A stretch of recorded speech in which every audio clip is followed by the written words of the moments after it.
दिनांक 1 जून 2024 रोजी महाराष्ट्र राज्य परिवहन मंडळ तेल्लारा येथील आगारामध्ये 76व्या वर्धापन दिनानिमित्त तसेच 31 मे जागतिक तंबाखू विरोधी दिनानिमित्त राष्ट्रीय तंबाखू नियंत्रण कार्यक्रमाअंतर्गत एस.टी. आगार तेल्लारा व ग्रामीण रुग्णालय तेल्लारा यांच्या वतीने आरोग्य तपासणी शिबिराचे आयोजन करण्यात आले होते।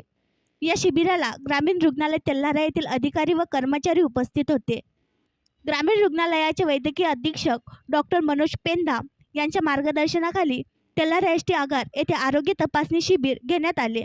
या शिबिराला डॉक्टर अजय आसोले वैद्यकीय अधिकारी, डॉक्टर मंगेश दातीर दंतरोग व मुखरोग तज्ज्ञ, डॉक्टर राहुल सदापडे राष्ट्रीय बाल स्वास्थ्य कार्यक्रम वैद्यकीय अधिकारी पथक क्रमांक 1, डॉक्टर अंजली सदापडे महिला वैद्यकीय अधिकारी राष्ट्रीय बाल स्वास्थ्य कार्यक्रम प्रथम क्रमांक 1, कुमारी मोहारे परिचारिका, कुमारी आठवले औषधी निर्माता, ICTCच्या अर्चना ढोणे आणि HLL लॅब तंत्रज्ञ मुरकर कुमारी तायडे, वैभव खंदार दंतसहाय्यक यांचे सहकार्य लाभले।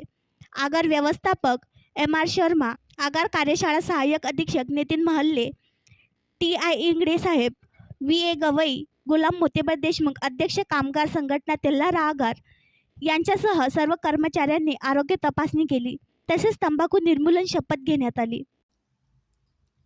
आणखी नवीन व्हिडिओ पाहण्यासाठी आमच्या देशमुख एक्सप्रेस न्यूज चॅनलला सबस्क्राईब करा, लाईक करा आणि शेअर करा।